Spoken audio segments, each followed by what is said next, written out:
Friends, welcome back to my YouTube channel. आज के video में हम लोग देखेंगे कि एसएससी सीपीओ से जो सब इंस्पेक्टर बनते हैं दिल्ली पुलिस या फिर सीएपीएफ के किसी भी फोर्सेज में, तो उनका जॉब प्रोफाइल क्या होता है, उनकी ट्रेनिंग कहाँ होती है, उनकी ट्रेनिंग कितने दिनों की होती है और उसके बाद उनकी पोस्टिंग कहाँ होती है।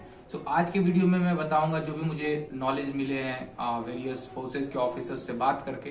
तो जैसा कि हम लोग जानते हैं कि सीपीओ से सब इंस्पेक्टर बनते हैं, जिसको हम लोग सब ऑर्डिनेट ऑफिसर्स भी बोलते हैं। इनका लेवल 6 का जॉब है और 4200 इनका ग्रेड पे है। तो इससे दिल्ली पुलिस में सब इंस्पेक्टर बनते हैं या फिर वेरियस सीएपीएफ जैसे कि CISF, BSF, CRPF, SSB, ITBP. तो जैसा कि हम लोग जानते हैं कि एसआई जो कि सब इंस्पेक्टर होता है, इनका रोल जो है बेहद अहम है सारे फोर्सेज में, चाहे वो दिल्ली पुलिस हो या फिर सीएपीएफ हो। तो बेसिकली इनका काम होता है कि जो भी ऑफिसर्स के ऑर्डर आते हैं या हेडक्वार्टर से जो भी ऑर्डर आता है, उनको अपने कांस्टेबल जो भी उनके सबऑर्डिनेट्स होते हैं, जूनियर्स, उनके बीच उसको इम्प्लीमेंट करना। और एसआई जो होता है वो एक प्लाटून कमांडर होता है, बीओपी कमांडर होता है वेरियस सीएपीएफ में। आज की वीडियो में मैं स्टार्ट करने वाला हूँ दिल्ली पुलिस सब इंस्पेक्टर से। तो Delhi police sub inspector one of the best, one of the क्या बोल सकते हैं उसको कि जो सबसे ज्यादा पसंदीदा फोर्सेज हैं वो दिल्ली पुलिस प्रीफर करते हैं। बेसिकली इसका एक रीजन ये है कि उसका पोस्टिंग जो है वो सिर्फ दिल्ली एनसीआर में ही होता है और ये स्टेटिक लोकेशन पे पोस्टेड रहते हैं। तो बेसिकली दिल्ली पुलिस के सब इंस्पेक्टर का काम होता है कि दिल्ली के अंतर्गत के सारे चीजों को कंट्रोल करना, like law and order, traffic, crime जो भी दिल्ली के अंदर होता है, या फिर स्पेशल सेल या फिर सिक्योरिटी वीआईपीज का, ये सारा चीज दिल्ली पुलिस के अंतर्गत आता है। और दिल्ली पुलिस सब इंस्पेक्टर का एक और ये भी पावर होता है कि ये direct ministry of home affairs से ये कंट्रोल होता है। और दिल्ली पुलिस का जो भी कांस्टेबल या फिर एसआई या फिर जो ऑफिसर्स वगैरह हैं, उनका कंट्रोल सीधा गवर्नमेंट ऑफ इंडिया के द्वारा होता है। उनको दिल्ली पुलिस के मिनिस्ट्री से कोई काम नहीं होता है। तो बेसिकली इनकी ट्रेनिंग जो है झरोदा कलान जो दिल्ली पुलिस एकेडमी है वहीं पे होती है। 1 ईयर ऑलमोस्ट लग ही जाता है ट्रेनिंग में। तो इसके बाद आता है दूसरा फोर्स जिसको हम सीआईएसएफ के नाम से जानते हैं, सेंट्रल इंडस्ट्रियल सिक्योरिटी फोर्स। इनका काम हम लोग को पता ही, इंडस्ट्रियल एरिया या फिर पोर्ट हो गया या फिर सी पोर्ट हो गया या फिर आपका एयरपोर्ट हो गया या फिर आपका मेट्रो वाला एरिया हो गया या फिर एनटीपीसी हो गया या फिर आपका ऑयल रिफाइनरी वाला जो हो गया या फिर इंडियन हेरिटेज वगैरह जो होता है। बेसिकली इनका काम इन सब चीजों को सिक्योरिटी प्रोवाइड करना होता है। इनकी ट्रेनिंग नीसा हैदराबाद में होता है। 48 वीक्स का ट्रेनिंग होता है जिसको कंप्लीट करते करते ऑलमोस्ट 1 ईयर हो ही जाता है। तो इनमें सीआईएसएफ का सब इंस्पेक्टर का काम होता है कि आपके अंतर्गत जितने भी कांस्टेबल हैं उनको डेली ब्रीफ करना। लाइक आपकी पोस्टिंग अगर एयरपोर्ट पे होती है या फिर मेट्रो सिटी में होती है, तो आपका काम है कि आपके अंतर्गत जितने भी कांस्टेबल्स आते हैं उनको डेली ब्रीफ करना कि आज इसकी ड्यूटी कहाँ पे लगेगी, उनको ड्यूटी लगाना। ये सारा चीज एक सब इंस्पेक्टर के अंतर्गत आता है। या फिर आपका कोर्ट का इंचार्ज आप रहोगे तो कोर्ट से जो भी राइफल इशू होगा वो सारा चीज करना, ये सारा काम सीआईएसएफ के सब इंस्पेक्टर का होता है। और इसके बाद आता है एसएसबी, जिसको सशस्त्र सीमा बल के नाम से हम लोग जानते हैं। इनका पोस्टिंग बेसिकली नेपाल और भूटान के बॉर्डर को सेफ गार्ड करने के लिए होता है। तो नेपाल और भूटान के बॉर्डर, जो कि हम लोग को पता है कि ये बॉर्डर्स जो है फ्रेंडली कंट्री है हमारे, जैसे इंडिया और नेपाल और भूटान का बॉर्डर बिल्कुल फ्रेंडली है। हमारे देश के लोग उस कंट्री में जा सकते हैं, कोई भी रेस्ट्रिक्शन वगैरह है नहीं। तो ये एरिया काफी सेंसिटिव है। और एसएसबी के जो सब इंस्पेक्टर होते हैं उनकी ड्यूटी इसी एरिया में लगती है। जैसे जो भी क्षेत्र हमारा, जो भी स्टेट हमारा भूटान नेपाल के बॉर्डर को टच करता है, मोस्ट ऑफ द केसेस में एसएसबी के सब इंस्पेक्टर का पोस्टिंग उसी एरिया में होता है। जैसे कि हिमाचल प्रदेश हो गया, उत्तराखंड हो गया, यूपी हो गया, बिहार हो गया, असम हो गया, सिक्किम हो गया, इन सब जगह पे मोस्टली एसएसबी के सब इंस्पेक्टर की पोस्टिंग होती है। और मैन काम इनका यही है कि बॉर्डर जो है कि फ्रेंडली है, तो घुसपैठिया वगैरह होता है या फिर जो इंटेलिजेंस वगैरह गैदरिंग करना होता है वो एसएसबी के सब इंस्पेक्टर का काम होता है। क्योंकि ये सारा एरिया ओपन एरिया है और बॉर्डर ओपन एरिया है, तो यहाँ पे स्मगलिंग, ह्यूमन ट्रैफिकिंग, ये सारा चीज होते रहता है। और इनका काम जो है पब्लिक डीलिंग वाला है।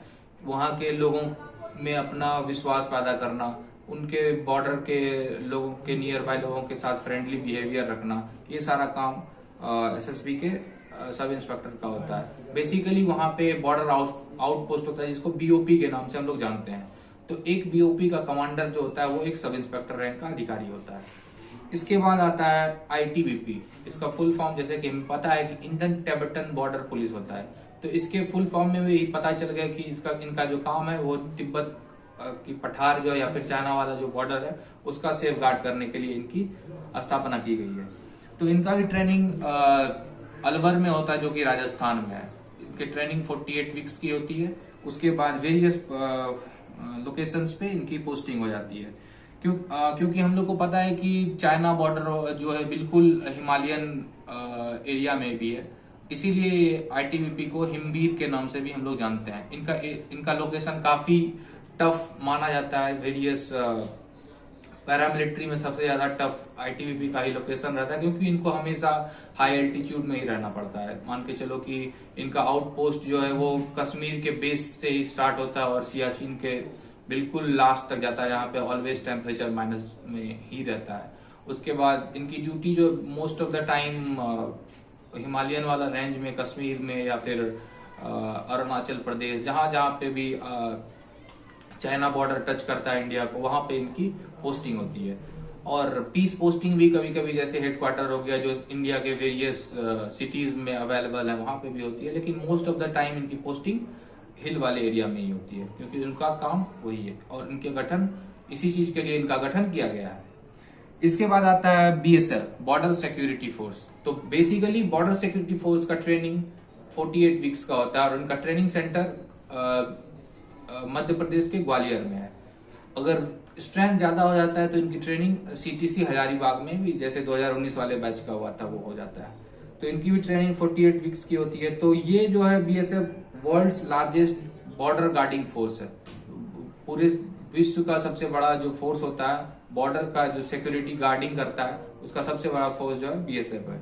इनका पोस्टिंग, इनका ड्यूटी जो होता है, बेसिकली इनका काम है कि जम्मू कश्मीर वाला एरिया से जहां पे पाकिस्तान का बॉर्डर टच करता है, बेसिकली इनका काम पाकिस्तान के बॉर्डर और बांग्लादेश के बॉर्डर से बचाना, लोगों को बचाना है। सो बीएसएफ वाले जो है बेसिकली इन लोगों से हमारी रक्षा करते हैं बॉर्डर से, जो पाकिस्तान का, क्योंकि बॉर्डर जो है वो बिल्कुल एनिमी वाला बॉर्डर है। हालांकि बांग्लादेश वाला बॉर्डर जो है वो फ्रेंडली है, लेकिन वहां पे भी ह्यूमन टेरिफिकिंग, एनिमल टेरिफिकिंग, ये सारा चीज होते रहता है। तो बेसिकली एक सब इंस्पेक्टर जो रहता है बीएसएफ का, इनका काम है कि जितने भी लोग पेट्रोलिंग के लिए जा रहे हैं इनको ड्यूटी अलॉट करना, क्योंकि एसआई जो रहता है वो एक बीओपी का कमांडर रहता है। इसको बीओपी कमांडर, प्लाटून कमांडर के तौर पे हम लोग जानते हैं। जो भी बॉर्डर पे जो भी बॉर्डर पे पोस्टेड होंगे उनका ड्यूटी जो है हमेशा बॉर्डर पे ही रहेगा। वहां से हेडक्वार्टर कुछ दूर रहता है जहाँ पे 10 दिन 15 दिन में उन लोग का आना जाना रहता है, लेकिन इनका मोस्टली ड्यूटी जो है बॉर्डर पे ही रहेगा। और उसके बाद जो है इन बीएसएफ के पास जो है एयर विंग भी है इसका, और आर्टिलरी भी है, जो कि सीएपीएफ में और बाकी फोर्सेस के पास नहीं है। और इसके साथ ही बॉर्डर के साथ साथ ड्यूटी इनकी जो है पंजाब में लगती है। राजस्थान का जो भी रेगिस्तान वाला एरिया है वहां पे बीएसएफ का अहम रोल है, मतलब ऑलमोस्ट बीएसएफ ही पूरा बॉर्डर का सेफ गार्डिंग करता है वहां पे। उसके बाद बीएसएफ की पोस्टिंग जो है गुजरात में लगती है, जो कच्छ का नाला जो हम लोग जो उसको जानते हैं, कच्छ का जो पाकिस्तान वाला एरिया में टच करता है, तो वहां पे काफी सेंसिटिव एरिया है, वहां उन सब जगहों पे भी ड्यूटी बीएसएफ वालों की ही लगती है। तो ओवरऑल देखा जाए तो बीएसएफ का भी जॉब लोकेशन जो वो काफी टफ ही रहता है, क्योंकि जम्मू कश्मीर में भी वैसा ही वेदर, एक्सट्रीम कोल्ड वेदर रहता है। उसके बाद जम्मू कश्मीर के बाद अगर हम पंजाब वाला जो एरिया है वो थोड़ा सही है, वहां पे रहने का भी बीओपी वगैरह सारा चीज अच्छे से बना हुआ है। और उसके बाद जब नीचे आते हैं राजस्थान वाले एरिया में काफी गर्मी पड़ती है, हम लोग को पता ही है। और उसके बाद जब हम लोग गुजरात वाले एरिया में आते हैं तो गुजरात वाला एरिया भी काफी ज्यादा पानी, वहां पे एक्सट्रीम वेदर रहता है गुजरात वाले उस एरिया में। हरामी नाला वगैरह वगैरह में उनकी पोस्टिंग लगती है, जहाँ पे बोट से वो लोग पोस्टिंग करते हैं अरेबियन सीज वगैरह में। उसके बाद अदर पार्ट्स में जब हम लोग आते हैं इस तरफ बांग्लादेश बॉर्डर पे, तो बेसिकली यहाँ पे डर यही रहता है कि ह्यूमन ट्रैफिकिंग होता है और फिर स्मगलिंग होता है। बांग्लादेश के लोग आते जाते रहते हैं, क्योंकि ये सारा बॉर्डर फ्रेंडली टाइप का इंडिया से बॉर्डर है, तो यहाँ पे भी ड्यूटी करना काफी ज्यादा टफ माना जाता है बीएसएफ वालों के लिए। बाकी उसके बाद जब शुरू के 4-5 साल एक हार्ड पोस्टिंग काटने के बाद सीआईएसएफ सब इंस्पेक्टर की ड्यूटी जो है वो नॉर्मल एरिया में हो जाती है। लेकिन जब बीएसएफ का जॉब प्रोफाइल ही वही है कि आपको पाकिस्तान और बांग्लादेश का बॉर्डर का हिफाजत करना है, तो उनकी ड्यूटी जो है ऑलमोस्ट उसी एरिया में रहती है। उस एरिया से उठा के कभी बांग्लादेश वाले तरफ देगा, बांग्लादेश तरफ वाले से फिर उठा के पाकिस्तान बॉर्डर वाले पे देगा। तो इसके बाद आता है सबसे लास्ट में सीआरपीएफ का, जिसको हम लोग जानते हैं सेंट्रल रिजर्व पुलिस फोर्स के रूप में। तो बेसिकली ये एक रिजर्व पुलिस फोर्स है जिसका गठन 1939 ईस्वी में किया गया था। तो इसका बेसिकली काम है कि जो नक्सल प्रभावित क्षेत्र हमारे देश के अंतर्गत है, जिसके अंतर्गत छत्तीसगढ़ वाला एरिया हो गया, झारखंड वाला एरिया हो गया, बिहार के भी कुछ जिले जो नक्सल प्रभावित क्षेत्र हैं, या फिर उड़ीसा का एरिया हो गया, या आंध्र प्रदेश तेलंगाना का एरिया हो गया। तो सीआरपीएफ का बेसिकली काम है कि उस एरिया में नक्सल प्रभावित क्षेत्र में जाकर वहां पे नक्सल को खत्म करना बेसिकली सीआरपीएफ का काम है। और ये सीआरपीएफ वर्ल्ड का लार्जेस्ट पैरामिलिट्री फोर्स है, वर्ल्ड का लार्जेस्ट पैरामिलिट्री फोर्स। तो इसके अंतर्गत बहुत सारे विंग्स हैं, जैसे सीआरपीएफ के अंतर्गत कोबरा बटालियन आता है, सीआरपीएफ के अंदर रैपिड एक्शन फोर्स आता है, सीआरपीएफ के अंतर्गत जो प्रधानमंत्री का सुरक्षा गार्ड होता है वो आता है। तो सीआरपीएफ ऑल इंडिया पुलिस के तौर पे काम करती है। कहीं पे भी कोई भी काम हो, आपदा वाला काम हो या फिर कहीं इलेक्शन ड्यूटी वाला काम हो, इन सारे जगह पे सीआरपीएफ का अलॉटमेंट हो जाता है। तो सीआरपीएफ में जो सब इंस्पेक्टर बनते हैं उनकी ट्रेनिंग जो है बेसिकली 4 कॉलेजेस हैं ट्रेनिंग कॉलेज, जो कि पहला हो गया कोयम्बटूर का, दूसरा मुदखेड़ में जो महाराष्ट्र में है, तीसरा नीमच मध्य प्रदेश में है, चौथा ग्वालियर मध्य प्रदेश में। इन सारे जगहों पे सबऑर्डिनेट ऑफिसर्स की ट्रेनिंग होती है। उसके बाद वो वेरियस जगहों पे पोस्टेड होते हैं। जैसे सबसे पहले तो इन लोगों की पोस्टिंग लगभग छत्तीसगढ़ या फिर जो नक्सल प्रभावित क्षेत्र है वहां पे, या फिर जम्मू कश्मीर, इसी एरिया में इन लोग को पहला हार्ड पोस्टिंग दिया जाता है। क्योंकि शुरू में सारे सबऑर्डिनेट ऑफिसर्स यंग रहते हैं, तो इनकी पोस्टिंग इन सब जगहों पे अच्छे तरीके से ये लोग ऑपरेट करते हैं, अच्छे तरीके से ये लोग काम करते हैं। उसके बाद एक हार्ड पोस्टिंग काट लेने के बाद, जैसा कि सीआरपीएफ का जो है बटालियन 200 प्लस बटालियन है, और ये ऐसा कोई स्टेट नहीं है भारत में जहां पे सीआरपीएफ का बटालियन नहीं है। तो ऐसा नहीं है कि सीआरपीएफ का हमेशा ड्यूटी जो है नक्सल वाले एरिया में ही रहेगा या फिर जम्मू कश्मीर में ही रहेगा। एक हार्ड पोस्टिंग काटने के बाद आपको चॉइस पोस्टिंग का ऑप्शन आता है। उसके बाद अपने आप आसपास के कहीं भी ग्रुप हेडक्वार्टर या फिर ट्रेनिंग सेंटर या फिर कहीं पे भी आप अपना पोस्टिंग ले सकते हैं, या फिर इसमें से आप एनएसजी में जा सकते हैं या फिर एनडीआरएफ में जा सकते हैं, क्योंकि ये फोर्स काफी बड़ा है। तो इसमें लोगों का जो है स्कार्सिटी वो नहीं रहता है, तो इससे आपको डेपुटेशन इजीली मिल जाता है कहीं पे भी फोर्स में जाने के लिए। तो इसके बाद हम लोग बात करेंगे कि सब इसके बस यहीं पे था ये सारा फोर्सेज के बारे में जानकारी। इसके बाद हम लोग बात करते हैं कि इन सारे फोर्सेज से हम डेपुटेशन पे कहाँ जा सकते हैं। जैसे सीआरपीएफ या फिर एसएसबी, बीएसएफ, इन सब चीजों से ट्रेनिंग करने के बाद 4 साल आपका जब हो जाएगा तो आप वेरियस जगहों पे, जैसे एनडीआरएफ हो गया, एनएसजी हो गया, एसपीजी हो गया, पीडीजी हो गया, वीआईपी प्रोटेक्शन हो गया, इन सारे जगहों पे आप डेपुटेशन पे जा सकते हैं। इसके अलावा भी आप लोग जो यूएन होता है, UN United nation peace keepers India से लेके जाते हैं वहां पे उन सारे कंट्रीज में सर्व करने के लिए, तो वहां पे भी इन सब चीजों से आप जा सकते हैं। इसके लिए आपका यही है कि 4 साल का सर्विस होना चाहिए।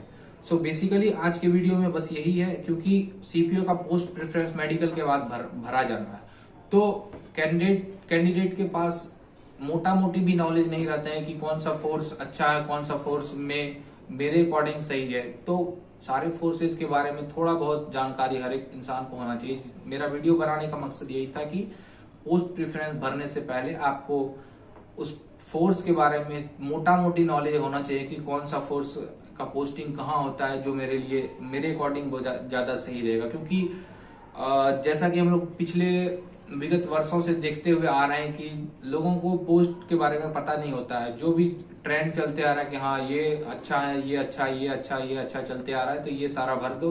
बाद में लास्ट में जाके जब ज्वाइनिंग करने की बारी आती है तो लोगों को पता चलता है कि अच्छा ये फोर्सेज में तो ऐसे ऐसे ही है, फिर मैं घर नहीं आ पाऊंगा, ये नहीं आ पाऊंगा। तो इस वजह से जो है सारा पोस्ट जो है वो बर्बाद होता है। जैसे कि हर एक सीएपीएफ में, सीआरपीएफ हो, एसबी हो, आईटीबीपी हो, बीएसएफ हो, सारे फोर्सेज में 50% सीट हर बार वैकेंट जाता है। क्योंकि सीट बाद में लोगों को रियलाइज होता है कि अच्छा मेरे को दूसरी जगह जाना चाहिए था, मेरे को इस चीज में नहीं जाना चाहिए था। ये सारा चीज पोस्ट प्रेफरेंस भरते टाइम ही आदमी को रियलाइज हो जाना चाहिए कि हाँ मुझे ये अगर नहीं जाना इस पोस्ट में तो मुझे ये पोस्ट अलॉट उस चीज में प्रेफरेंस में डालना ही नहीं है। तो यही है बस आज की। सो फ्रेंड्स, आज के वीडियो में बस इतना ही। मिलते हैं अगले वीडियो में।